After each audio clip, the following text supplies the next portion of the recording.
Halo pemirsa JPR TV dari Sabang sampai Merauke, dari Miangas hingga Pulau Rote. Bertemu lagi bersama saya Bilki Sabila dalam program Kominfo Newsroom.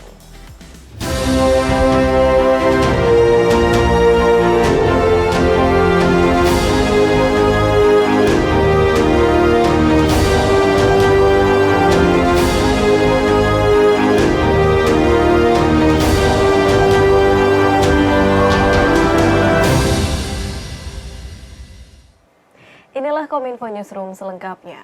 Pemirsa, Presiden Republik Indonesia Joko Widodo melakukan pertemuan bilateral dengan pemimpin negara Belanda, Prancis, Uni Emirat Arab, dan Italia di sela KTT G20 New Delhi, India pada Sabtu lalu. Presiden Joko Widodo membahas transisi energi baru hingga pembangunan ibu kota Nusantara.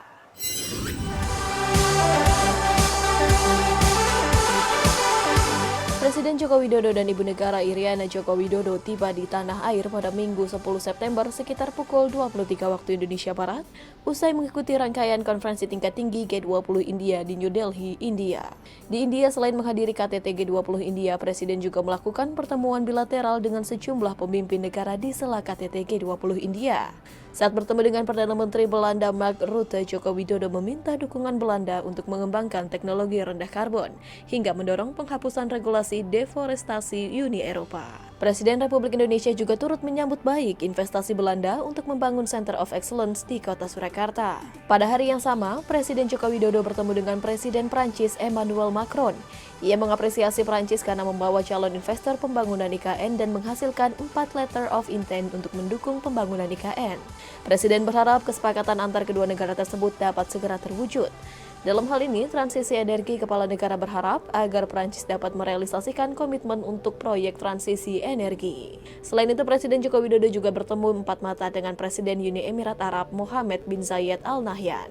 Sementara pertemuan bilateral Presiden Joko Widodo dengan Perdana Menteri Italia Giorgia Meloni membahas sejumlah kerjasama dan investasi Italia di Indonesia. Presiden Joko Widodo menyampaikan apresiasi atas komitmen Italia dalam skema kemitraan transisi energi yang berkeadilan. Presiden Joko Widodo telah menghadiri rangkaian kegiatan konferensi tingkat tinggi G20 yang digelar di New Delhi, India dan sejumlah pertemuan bilateral. Dalam rangkaian KTT G20 India, Presiden menghadiri sejumlah sesi pertemuan dengan para kepala negara anggota G20 dan memimpin pertemuan MIKTA Leaders Gathering yang pertama.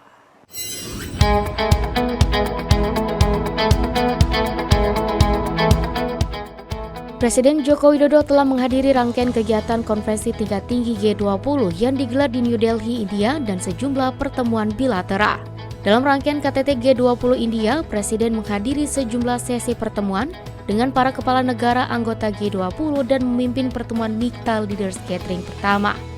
Menteri Luar Negeri Retno Marsudi terkait kunjungan Presiden ke India dalam rangka menghadiri KTT G20 mengatakan, Presiden Joko Widodo menekankan perlunya upaya masif dan radikal untuk mengatasi perubahan iklim dengan dua pendekatan.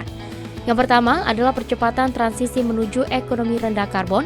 Pendekatan lainnya adalah mengenai pentingnya pendanaan inovatif. Presiden menilai komitmen negara maju masih terbatas retorika dan di atas kertas, baik untuk pendanaan climate sebesar 100 miliar US dollar per tahun maupun fasilitas pendanaan loss and damage. Untuk itu Indonesia mendesak pentingnya alih teknologi untuk investasi hijau. Yang kedua mengenai pentingnya pendanaan inovatif. Bapak Presiden mengatakan sinergi pemerintah dan swasta akan menjadi game changer. Sementara itu dalam sesi kedua dengan tema kedua One Family, Presiden Joko Widodo berharap agar dunia menjadi satu keluarga besar yang saling membangun dan memiliki tujuan bersama untuk menciptakan kehidupan yang damai. Untuk mewujudkan tujuan tersebut diantaranya dengan menciptakan stabilitas global, salah satunya dengan menghentikan perang. Dan Presiden menekankan bahwa perang harus dihentikan, hukum internasional harus ditegakkan, dan inklusivitas diutamakan. Indonesia sebagai ketua ASEAN terus mendorong ASEAN sebagai jangkar stabilitas kawasan.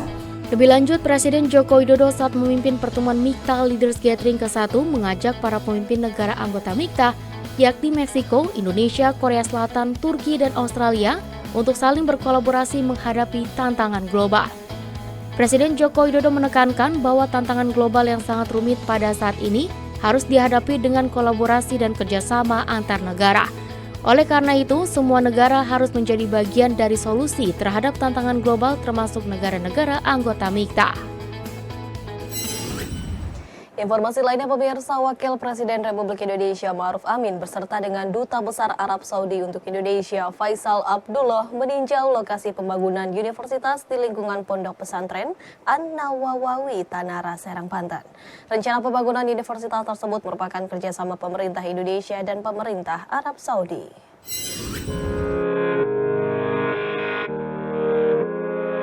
Wakil Presiden Ma'ruf Amin menerima Duta Besar Arab Saudi untuk Republik Indonesia Faisal bin Abdullah Al-Amudi di Pondok Pesantren An-Nawawi, Tanara, Serang, Banten. Pertemuan tersebut membahas tentang rencana kerjasama pengembangan sektor pendidikan, yakni Sekolah Tinggi Ilmu Fikih Syekh Nawawi menjadi Universitas An-Nawawi Al-Bantani, yang nantinya akan memiliki 6 fakultas, yaitu Fakultas Hukum dan Syariah, Fakultas Pertanian, Fakultas Tarbiyah dan Keguruan, Fakultas Ekonomi dan Bisnis, Fakultas Ilmu Kesehatan, dan Fakultas Sains dan Teknologi. Juru bicara Wapres Mas Duki Baitlawi mengatakan pemerintah Indonesia melalui Wapres Ma'ruf telah mengajukan proposal agar pemerintah Arab Saudi dapat berinvestasi ke proyek Ponpes tersebut dari segi pendanaan hingga SDM. Bentuk kerjasamanya adalah pertama yang terkait dengan proses pembangunan. Proses pembangunan itu mungkin karena dibutuhkan banyak laboratorium ya. Saya kira disitulah mungkin Arab Saudi akan memberikan semacam pendanaan bagaimana untuk pengembangan SDM di sini. Di kesempatan yang sama, Dubes Arab Saudi Faisal Abdullah Al-Amudi menuturkan pertemuannya dengan Wapres membahas berbagai kerjasama yang telah dilakukan kedua negara. Faisal pun berharap secara umum kerjasama dengan Indonesia bisa diperkuat. Semoga semua ini akan berada di bawah payung majelis koordinasi ataupun forum koordinasi antara dua negara. وأبلغت فخامته أننا نتطلع أن تكون علاقاتنا الثنائية. Dan saya sampaikan juga kepada Yang Mulia Bapak Wakil Presiden, harapan kami untuk hubungan antara Indonesia dengan Arab Saudi terus meningkat إلى مستويات استراتيجية sampai ke level yang sangat strategis على كافة الأصعدة di semua sektor وفي جميع المجالات dan di semua lini الاقتصادية والاستثمارية ekonomi, investasi, الثقافية budaya, والسياسية politik, وغيرها من المجالات الأخرى. dan yang lainnya dari sektor-sektor yang beragam. Kami mengharap sekali hubungan ini terus meningkat untuk menjadi sangat strategis. وهناك اهتمام Dan di sana ada perhatian وتوجهات dan arah من قادة البلدين dari kedua pimpinan dari kedua negara yang besar ini للوصول بالعلاقات الثنائية untuk hubungan bilateral itu sampai pada إلى مستويات استراتيجية. sampai ke level yang sangat strategis. Badan Pelindungan Pekerja Migran Indonesia pada hari ini kembali melepas 12 PMI melalui skema Government to Government ke Jerman di sektor keperawatan. Kepala PP2MI Beni Ramdhani berharap kepada para PMI untuk tetap jaga kehormatan nama bangsa Indonesia dan mampu untuk menyerap ilmu untuk dapat diterapkan di Indonesia saat pulang nanti. Badan Pelindungan Pekerja Migran Indonesia kembali melepas 12 pekerja migran Indonesia melalui program penempatan pemerintah Government to Government ke Jerman, sektor keperawatan pada Senin 11 September 2023. Kepala BP2MI Beni Ramdhani dalam sambutannya menyampaikan bahwa pekerja migran Indonesia yang dilepas hari ini merupakan PMI yang profesional di bidang keperawatan dan telah menyelesaikan pelatihan serta sertifikasi bahasa Jerman level B1. Beni juga mengucapkan selamat atas keberangkatan para pekerja migran Indonesia yang diharapkan tetap jaga kehormatan bangsa Indonesia, serta mampu menyerap ilmu sebanyak-banyaknya untuk diterapkan di Indonesia saat pulang nantinya. Dan negara berhutang besar kepada kalian sehingga negara wajib berterima kasih kepada semua pekerja migran Indonesia. Kalian membanggakan negara ini dan kalian layak disebut sebagai pahlawan bagi negara Indonesia. Selamat jalan, insya Allah tidak ada hambatan, tiba dengan selamat di Jerman, mendapatkan perlakuan yang baik, respek dari pemberi kerja di Jerman, dan tentu harapan terakhirnya, tetaplah menjadi Indonesia. Tetaplah merah putih bendera kita dan tetaplah Pancasila sebagai ideologi negara kita. Adapun hingga saat ini jumlah penempatan melalui skema G2G baik itu Jerman, Korea Selatan maupun Jepang telah mencapai 22.236 pekerja migran. Sedangkan untuk penempatan melalui skema B2B melalui perusahaan penempatan pekerja migran Indonesia telah mencapai 197.257 pekerja migran. Oleh karenanya, Beni pun optimis target pelepasan pekerja migran Indonesia sebanyak 250.000 pada tahun 2023 bisa tercapai.